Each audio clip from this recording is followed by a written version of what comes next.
In this video, I'll show you how to upload photos on Deepseek. Ensure you subscribe and turn on the bell notification to this channel for lots of educational guides and contents like this.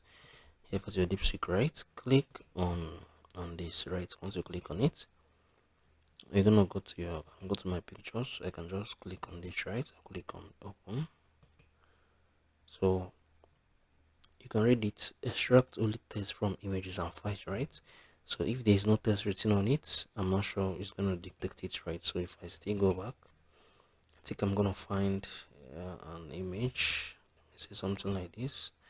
Let me see if it is going to go through, right? So before your image is gonna upload, there need to be a test, right, on the image. So that is why it's not loading. But this is basically how you can upload photos on Deepseek. If you find this video helpful, share thoughts below in the comment section. Thank you guys for watching through. I'm gonna see you all in the very next one.